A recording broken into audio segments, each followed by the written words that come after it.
आप सबको जय मसीह की। आ, आप लोग सब कैसे हैं? मैं पास्टर अमित अमित चौहान और आज मैं आपके लिए लेके आया हूँ 39 अध्याय उत्पत्ति का। कल तक हमने 38 ख़त्म किया था।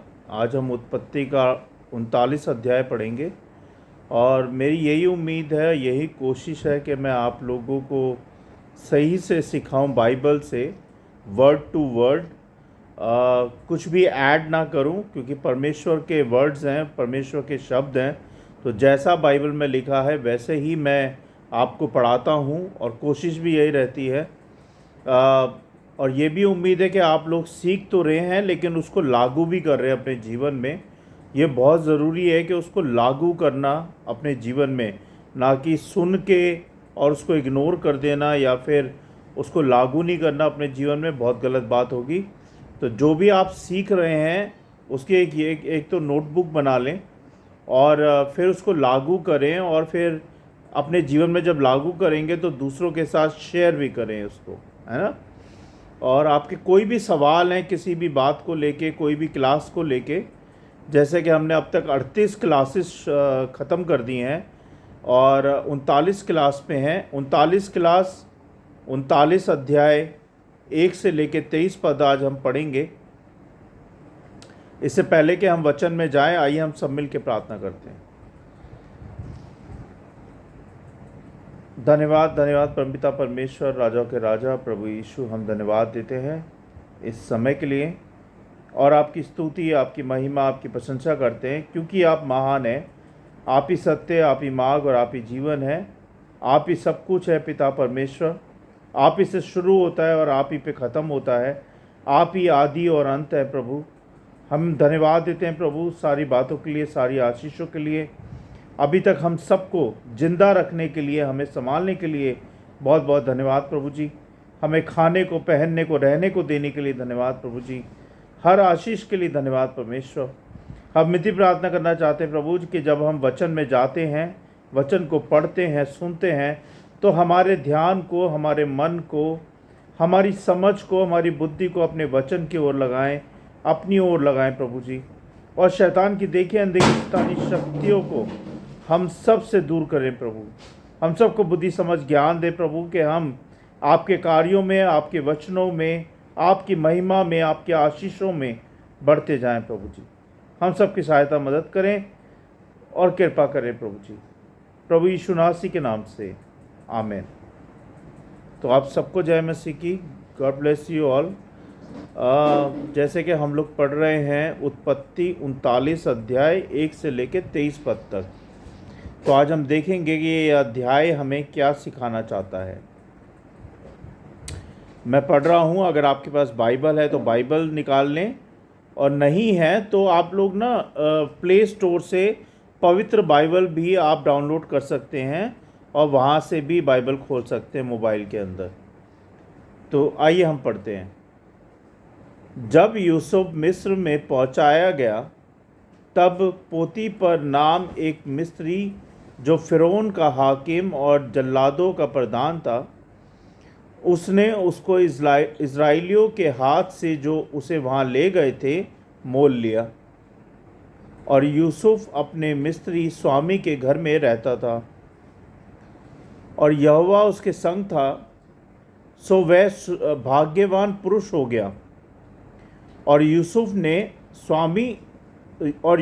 के स्वामी ने देखा कि यहोवा उसके संग रहता है और जो काम वह करता है उसको यहोवा उसके हाथ से सफल कर देता है।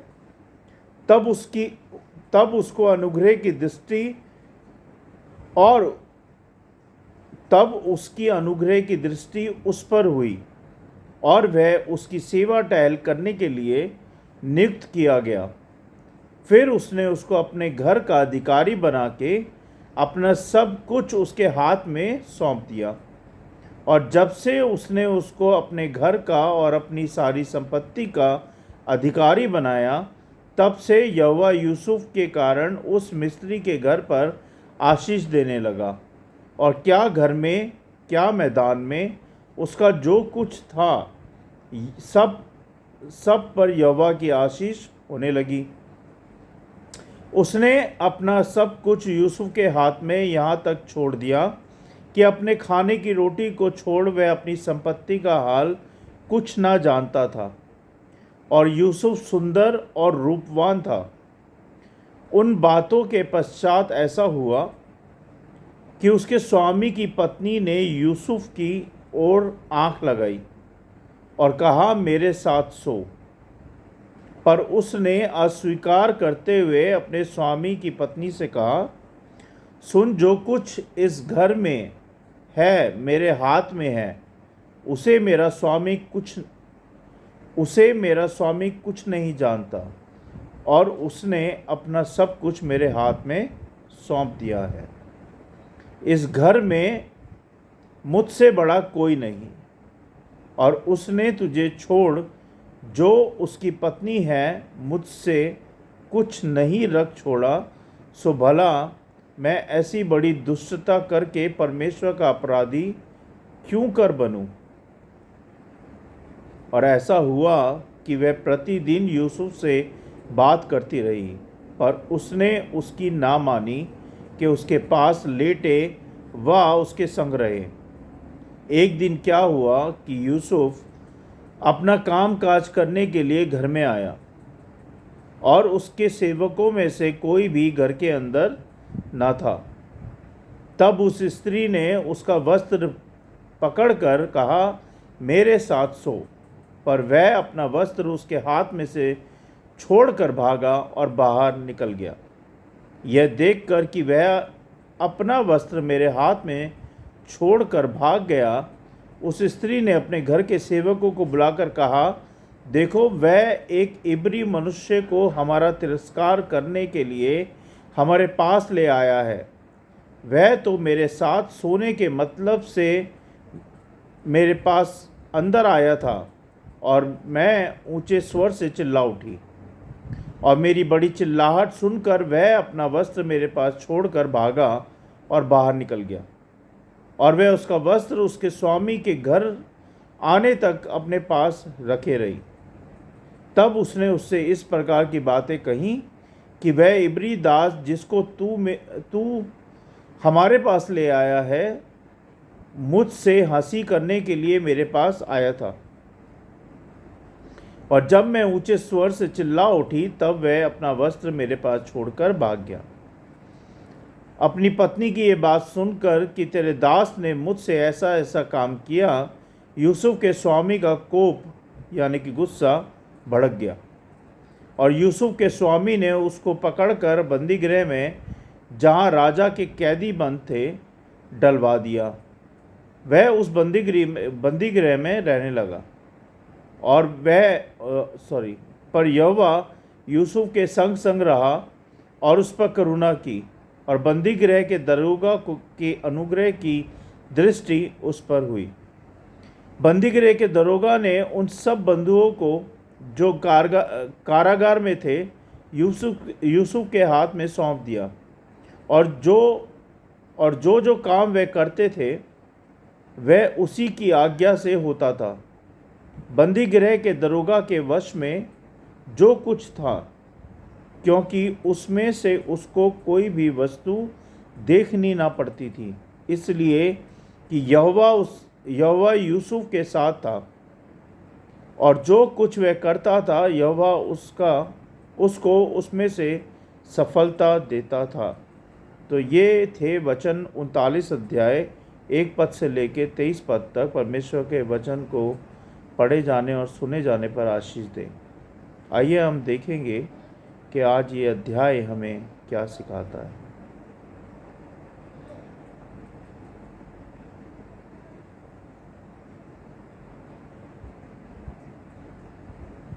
यह अध्याय हमें यूसुफ के चरित्र और उसकी परीक्षा और परमेश्वर की विश्वास योग्यता को प्रकट करता है। यह अध्याय हमें यह दिखाता है कि कैसे एक व्यक्ति परमेश्वर पर विश्वास रखकर कठिन परिस्थितियों में भी सफलता को प्राप्त कर सकता है।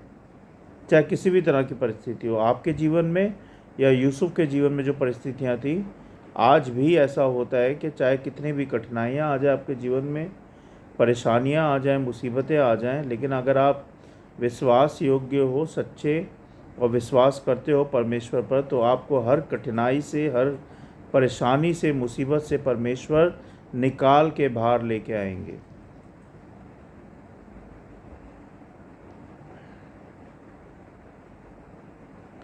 यूसुफ की गुलामी और उसकी निष्ठा, है ना।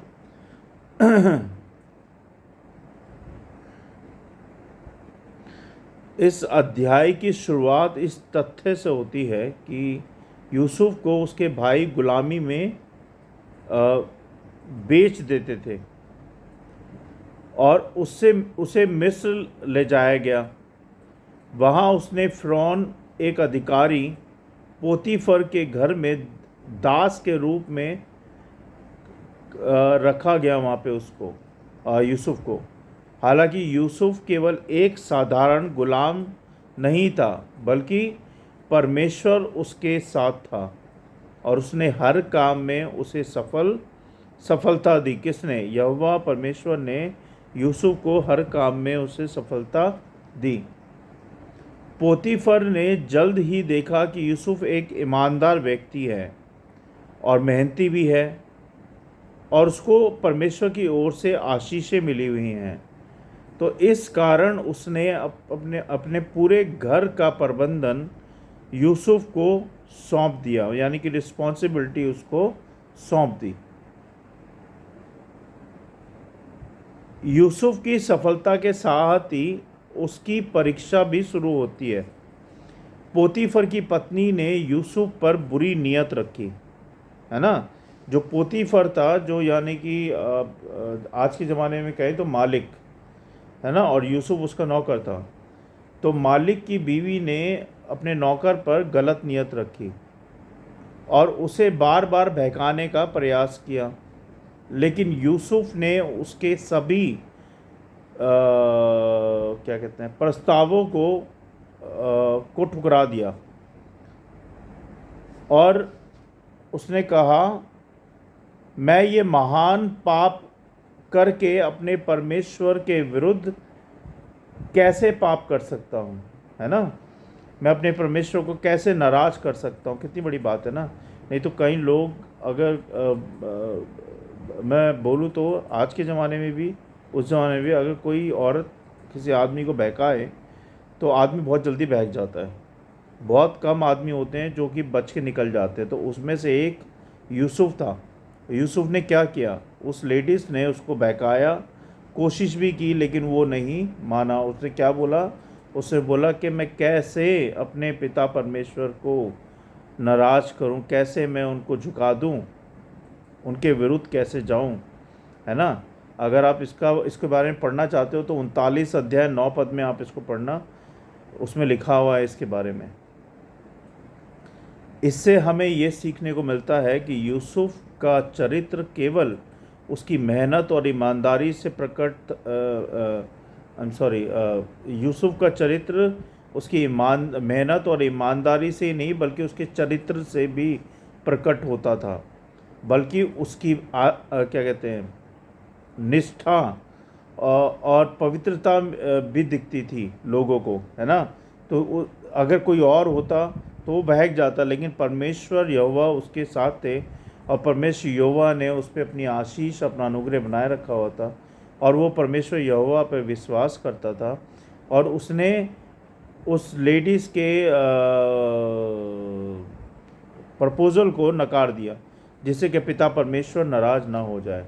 तो ये बहुत बड़ी बात है और यह आज भी होता है। तो आप लोगों को ये ध्यान रखना है कि जब भी आपके जीवन में व्यभिचार आता है ना, कहीं भी आ सकता है वो, कहीं भी, तो ध्यान रखें कि कोई नहीं देख रहा, लेकिन पिता परमेश्वर आपको देख रहा है, आपको जांच रहा है और शैतान आपको फंसा रहा है इन व्यभिचारों में। तो आपको क्या करना, उस वक़्त आपने आँख बंद करके प्रार्थना करनी है और परमेश्वर का नाम लेना है और आपको उस व्यभिचार से पिता परमेश्वर निकाल के बाहर लेके आएगा, है ना। लेकिन आत्मा की आवाज़ सुननी है और वो जो आत्मा की आवाज़ है वो परमेश्वर की आवाज़ है। इस बात का ज़रूर ध्यान रखना है। तो कभी भी व्यभिचार में, गलत कामों में, गलत बातों में, पाप में ना फंसो।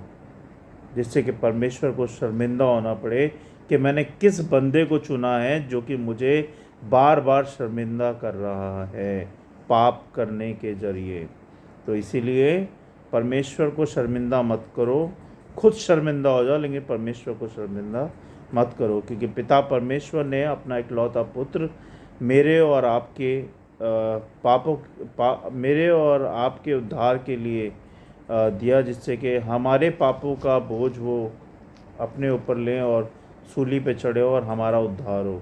तो हमें शर्म आनी चाहिए, जिस क्रॉस पे जिस सूली पे हमें चढ़ना चाहिए था वहाँ पे पवित्र होके यीशु मसीह चढ़े।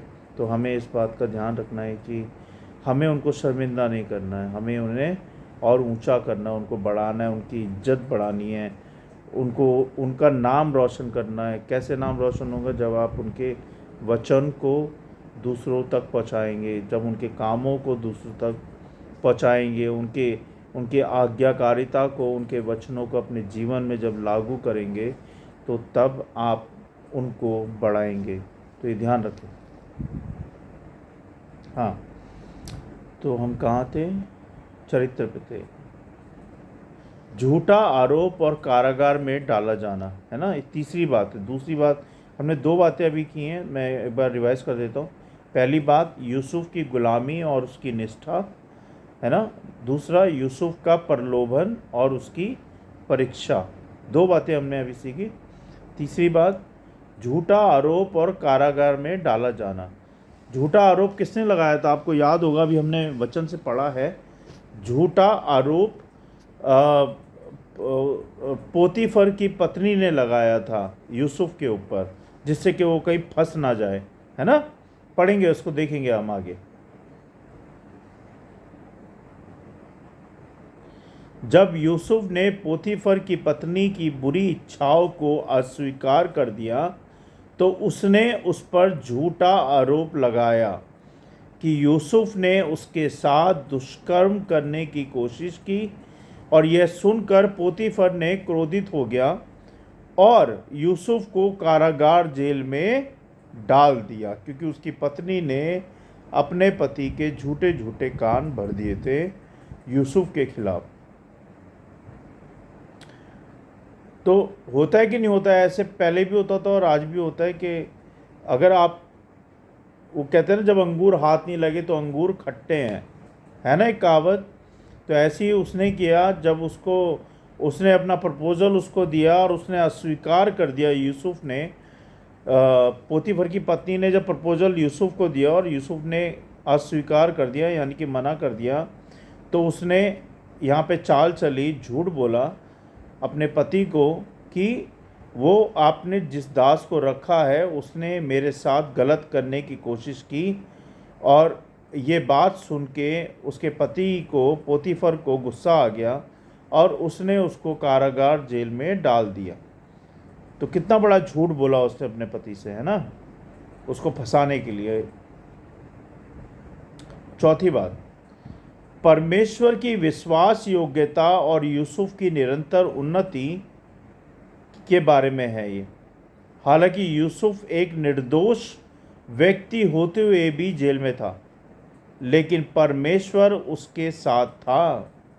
धीरे धीरे यूसुफ को जेल में भी विशेष अधिकार मिलने लगे और वहाँ के अधिकारी उसे अन्य कैदियों का प्रबंधन करने के लिए नियुक्त करने लगे।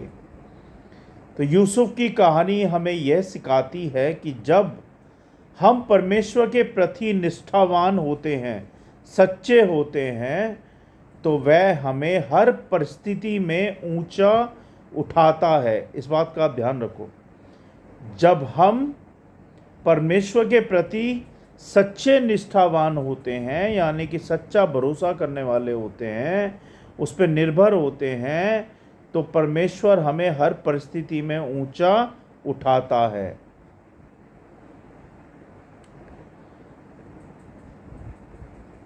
परमेश्वर हमारे साथ होता है, यह चाहे परिस्थितियां कैसी भी हो, है ना। यूसुफ गुलामी में था, फिर भी परमेश्वर उसके साथ था और उसे सफलता दी। जेल में भी परमेश्वर ने उसे आशीर्वाद दिया। अगर हम परमेश्वर के प्रति निष्ठावान रहते हैं तो वह हमें कभी नहीं छोड़ता। इस बात का आप ध्यान रखो। दूसरी बात, हमें प्रलोभनों से दूर रहना चाहिए। वो किसी भी तरह का प्रलोभन हो सकता है, जरूरी नहीं है वह विचार का प्रलोभन हो, वो किसी भी तरह का प्रलोभन हो सकता है। देखेंगे हम क्या क्या प्रलोभन हो सकते हैं। यूसुफ ने पोतीफर की पत्नी के प्रलोभन को अस्वीकार कर दिया क्योंकि वह परमेश्वर के विरुद्ध पाप नहीं करना चाहता था। हमें हर बुरे अवसर से दूर रहना चाहिए। अब ये अवसर चाहे तो आपको घूस का हो सकता है, या तो झूठ बोलने का हो सकता है, मक्कारी का होता है, किसी की चुगली लगाने का होता है, किसी का व्यभिचार का होता है, कहीं पे काफ़ी सारे प्रलोभन होते हैं। कहीं पे चोरी करने का मौका आता है, कहीं पे पैसे उठाने का मौका आता है, कहीं पे कुछ प्रलोभन आता है। तो शैतान हमारी ज़िंदगियों में, हमारे जीवनों में ऐसे प्रलोभन डालता रहता है जिससे कि हम पाप में, बुराई में फंस जाएं और परमेश्वर से दूर हो जाएं। यही शैतान का मोटिव है। तो अगर आप बचना चाहते हो शैतान से, तो परमेश्वर से और परमेश्वर के वचन से जुड़े रहो हमेशा, तो कभी शैतान के हाथों में आप नहीं आओगे।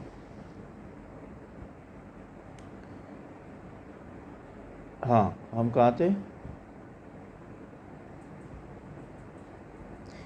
हमें हर बुरे अवसर से दूर रहना चाहिए, चाहे उसकी कीमत कुछ भी हो, है ना। जैसे मैंने आपको बताया काफ़ी सारे प्रलोभन हो सकते हैं, तो हमें इन बातों से दूर रहना चाहिए। कठिनाइयाँ भी परमेश्वर की योजना का हिस्सा होती हैं कि नहीं होती हैं? यूसुफ को झूठे आरोप के कारण जेल में डाल दिया गया, लेकिन यही कारागार उसके भविष्य के बड़े आशीर्वाद की ओर पहला कदम था। कई बार हमारी मुश्किलें हमारे लिए परमेश्वर की आशीष का मार्ग तैयार कर रही होती हैं। ध्यान रखिए, कई बार हमारी मुश्किलें हमारे लिए परमेश्वर की आशीष का मार्ग तैयार कर रही होती हैं। तो ये बहुत बड़ी बात है। हमें लगता है कि बहुत बड़ी मुश्किल आ गई, कैसे पार करेंगे हम लोग, कैसे इसको सरवाइव करेंगे इसमें से। लेकिन कई बार मुश्किलें हमारे लिए वो परमेश्वर की आशीष का मार्ग तैयार कर रही होती हैं। तो हमें डरना नहीं है, धैर्य रखना है, विश्वास रखना है परमेश्वर पर, और आप देखोगे कि आप हर कठिनाई से, हर परेशानी से आप परमेश्वर के साथ निकल जाओगे, है ना। सच्ची सफलता परमेश्वर पर निर्भर करती है।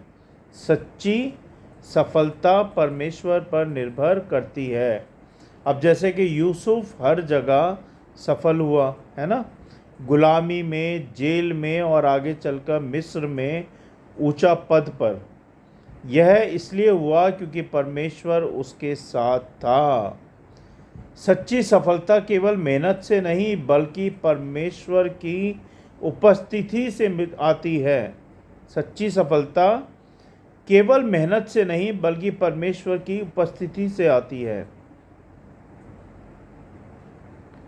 अंतिम बातें हम देखेंगे इसमें कि क्या है। अगर हम परमेश्वर के साथ चलते हैं तो वह हमें हर परिस्थिति में आशीर्वाद देता है।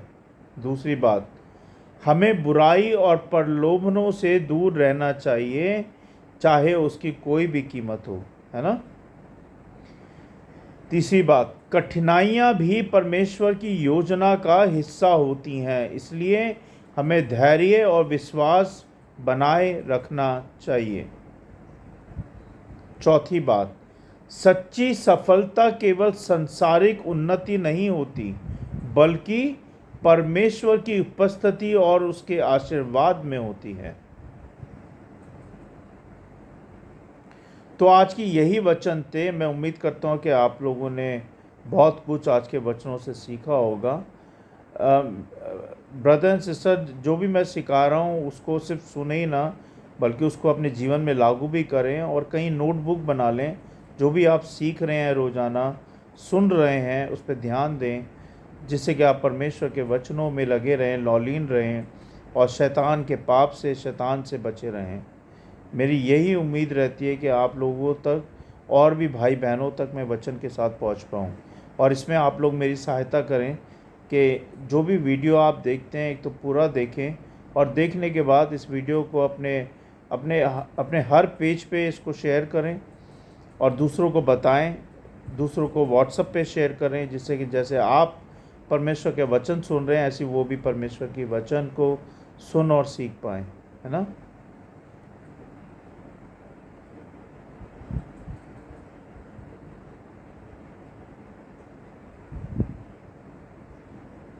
आइए हम सब मिलकर प्रार्थना करेंगे। सर्वशक्तिमान हे पिता परमेश्वर, आपका वचन सच्चा है, आपका हर वर्ड सच्चा है प्रभु जी।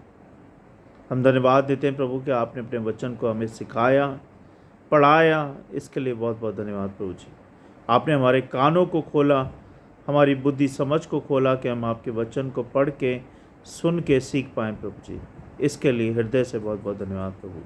इस वचन की रखवाली करें प्रभु, ये करोड़ों गुना फैले प्रभु जी।